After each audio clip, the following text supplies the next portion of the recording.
Okay, gang, we're back with video 5 for Columbia College's Geography 61 and setting up a fire incident map using Pro. And in this video, we'll look at symbology and using our domains to apply unique symbols to the points and lines we've put in. And even though we won't use it, I also want to show you a Excel file namer that is included in the download I had you guys bring in with the file folders. It's at your top level, and it's the 2013 ArcGIS file namer, and it's kind of cool. You might find other uses for it. So when you open it up, you get a bunch of variables and a bunch of file types that you can use it for. And as I said, although this is for fire, it's not too hard to change. You can change some of the variables down here and put in your own. So for instance, here's the incident name, and you can change that to, I don't know, Sonora, say, and notice that on the right it changes all of the file names. And the main point of this is to standardize file naming conventions so that when you go off shift, and this is true in fire and SAR, but even if you're in a business, you leave for someone else to take over a project, they can see from the file name what's in the file, and that's pretty critical. You'll end up with files everywhere, and as I've had you guys in the readings we're doing, that file and folder naming conventions are pretty important to find your stuff, and for others to find your stuff. So anyway, just take a look at that. It's a pretty cool little app to have. And one of the things I'm going to talk about here next, let's just change this back to the Mokefire, and notice the date and time are live, and they fill in automatically, and the year and so on. And then you've got other variables like the size of the paper. If you're using paper it prints onto, whether portrait or landscape. If you're using a GPS, it gives file naming conventions for that as well. And then all you got to do is just highlight and copy, and then you can just paste that into a file name that you're using. So for instance, on a fire or any other projects, it's actually a pretty good practice to back up your geodatabase occasionally if things truly go wrong. So you can right click and copy it, and then we have a backup folder here that you can actually use, and then just paste it there. Takes a moment or two because it's now, that was pretty quick. And then you can actually change the name, which you can then paste into your geodatabase, and it gives the date and year, month, day, the exact time, the name of the incident.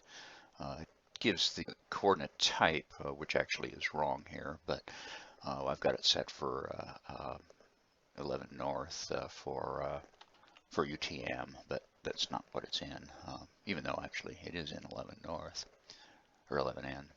Anyway, that's just to give you an idea of it, that exists, and it's something you guys can use.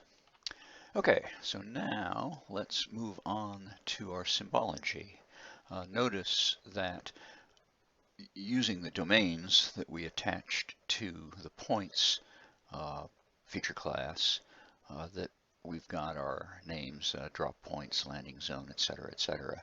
And because our original was the fire origin symbol, they all use that, but that doesn't really help us because we want a unique symbol for each type. So we'll do that. So at the moment we've got the whole map highlighted on the contents here. So what you want to do is highlight any of the feature classes to make the tools available so you can edit and work on the feature classes. So I'm highlighting Moke Points, and now we go to Appearance, and then Symbology, and let's open that up. We can actually do that from the Symbology drop-down, or I find it better to actually open up the whole Symbology pane here. And so you do the drop-down, and we have unique values. So this will assign a unique symbol to each value. You choose the field that it's going to apply to. And so we only have two fields, the division angle and the name. So we want it in the name field, which is all of our fire type symbols. And then what we want to do is go down here and add all values.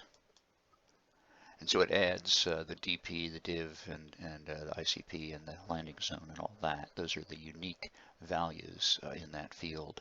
Go through and assign a field for or a symbol for each of those. So for drop point, click on the symbol here. Oops. And then we look for drop point, and it's right there. And notice how it automatically fills in all the drop points we created with that symbol. So now let's go back and on down the list here for division, and there's a division break right there.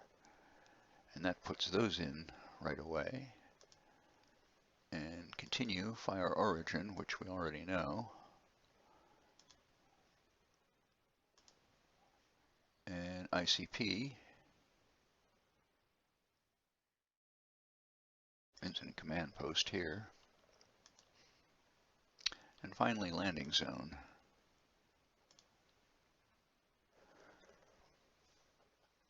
And this is Hella base here, but an actual Hella spot, which is a smaller landing zone in an area. Okay, and we also have a symbol for all other. So if you were to put something in here that wasn't one of those, it would temporarily assign this as the symbol. But because we're using a domain and because there's no fill-in, there's no possibility to actually use that. Well, we can get rid of that later. Okay, so we save. And let's do the same for fireline type. So here we'll do the same thing, the drop down and unique values, and add all the values. And there's only, in this case, we had shape length, and so it added the unique shape lengths, but that's not what we want, of course. So let's do label, and so then it adds controlled, dozer, and uncontrolled. So controlled is going to be the contained fire edge here, and the dozer is going to be the dozer line here, which I've lost. Oh, here it is up here, completed dozer line. And then you also have, on fires, you have assigned dozer lines that aren't yet in, and uncontrolled fire, which is down here, uncontrolled fire edge. There we go. Now with the active fire line, you'll notice a teensy little problem here. Let's get rid of the Symbology pane. You'll notice that the active fire prongs are pointed outwards, which we don't want because that's not where the fire line is. Now I'll demo this later, but this particular symbol depends on where you start and where you end the line you're drawing. So if you remember, I was drawing counterclockwise, and as it happens, that turns the points outward. But if you draw from top to bottom or clockwise, then it'll point them in. But the good news is we can go into edit mode and we can flip those. Okay, so to reverse that, let's go into edit mode and open editing. And now we're going to select the line that we want to reverse. And so let's do this segment first. And what we want to do is get back to our editing tools here. There we go. And we're going to want to modify. So in this case, we want to edit the vertices, which is every little time you made a change with the line, or even in the polygon tool, it establishes a vertex, and then you can actually even edit point by point. You can reshape these and so on and so forth. But what we want to do, as I said, is reverse the prongs of that. And so you right click and you reverse direction. And then we'll do the same thing over here. We'll choose this line. There we go. And it automatically puts the vertices in because that's what's highlighted there. Let's right click, reverse direction. And let's save our changes. Let's take a look at what happens when you draw that in clockwise or counterclockwise, to demo why that happened in the first place. So I go back to Create Feature and highlight Uncontrolled, ARG, Create Feature, and lock that into place. And we'll highlight the uncontrolled line, and let's just draw it in. So when I draw it top down, or what would be here counterclockwise. If I go the other way, establish it down here and go up, notice how it moves the other way. So anyway, let's Control Z and get rid of both of them. There we go. And let's now save and get out of editing.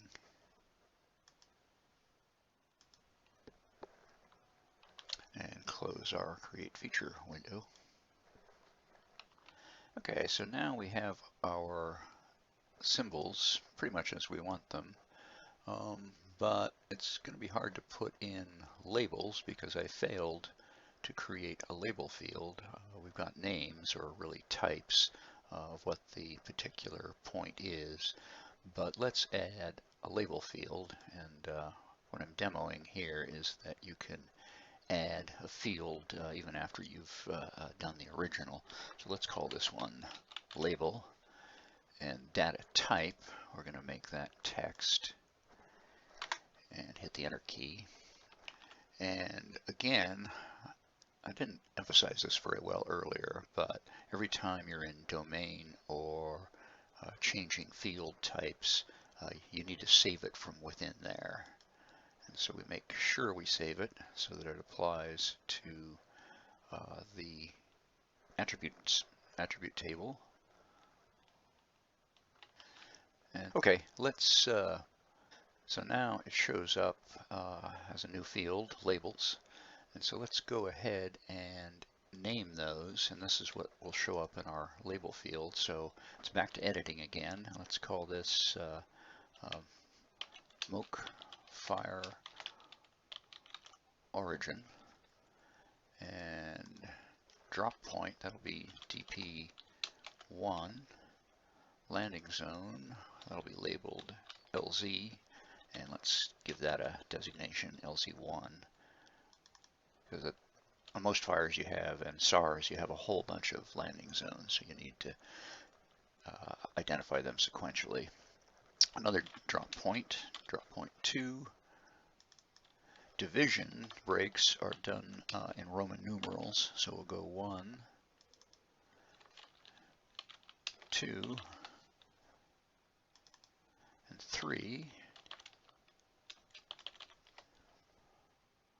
We even have a fourth one here.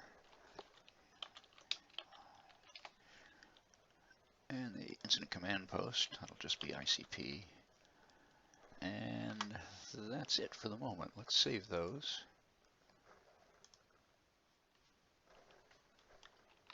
And we're also going to add a field in fire area. So let's bring up the attribute table for fire area. And here I've already done it, so if you haven't, just go to Add Field. Although actually, I'm sorry, you can't be in edit mode when So go to Add Field, and that'll take you again to the Field tab, but we're not going to, I've already done it, so just add label, make it text, and make sure to save. And then I called the the larger one, the Mokefire, and this I called it Mokefire Spot. Tell you what, let's get this tab out of the way here. So if this sort of thing happens, you can put all your tabs down here at the bottom. Or actually, in my case, I can take the tab and move it over onto my other screen. But for the video here, I'll just keep it so everybody can see it. Okay, back to the field, back to the fire area. So for fire area, we're going to add a field, and we're going to make it acres. And we're going to make it a short integer,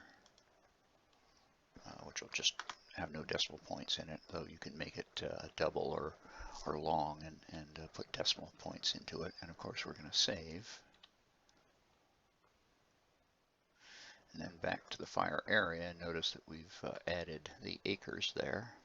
Now to do a calculation, you've got to be in edit mode, so turn on editing yet again. Right-click and calculate geometry. So we're going to calculate the geometry of the fire area, and we're going to choose acres, and we're going to do area. And the area units we want are acres. And we'll use the coordinate system of the map, and then OK. And it fills in the acreage of each of our polygons. So the larger fire, the Mokefire, is 1,400 acres, 1,456, and the smaller one is 169 acres. Out of edit mode. Okay, next onward to labels. So we have all our points in here, but labeling them, of course, is helpful to be able to be at the right place and so on and so forth.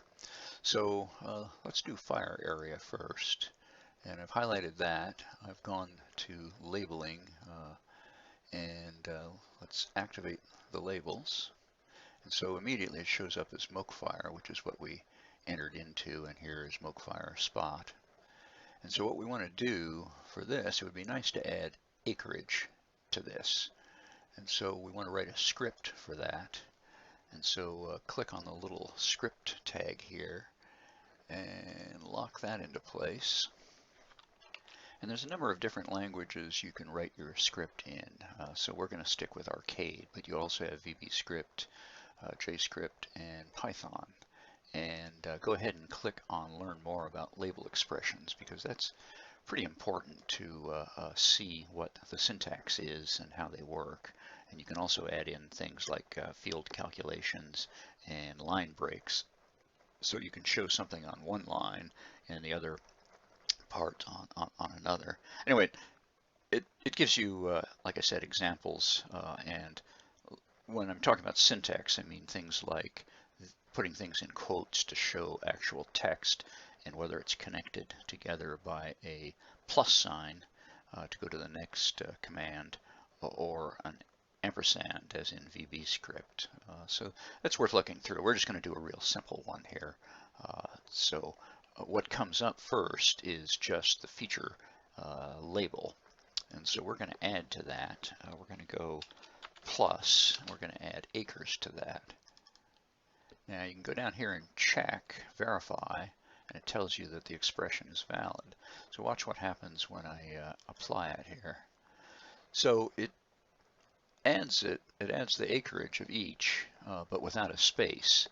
So what we want to do is make that look more like a sentence or something like that. So it's plus, and then a quote mark, and then a space, and that adds a space to it, and then another plus. And then we also want it to say acres. So another plus, and a quote, and a space to separate the number of acres from the word acres. And then the end quote, and let's verify it, and we're good, and let's apply it. So there you go. And as it happens, it spaces out onto two lines. But you can also tell it. There's a line break feature in these expressions where if you look in that set of examples, script expressions that I just showed you from Learn More About, you can learn how to put in line breaks and things like that. But we're just doing a real basic one here and showing you how to do that. Now let's move on to labeling the points and go ahead and label. Now at the moment it's set to object ID is the field it's set to label, but obviously we don't want that, and so let's go ahead and go to label. And so it gives the label for each of those.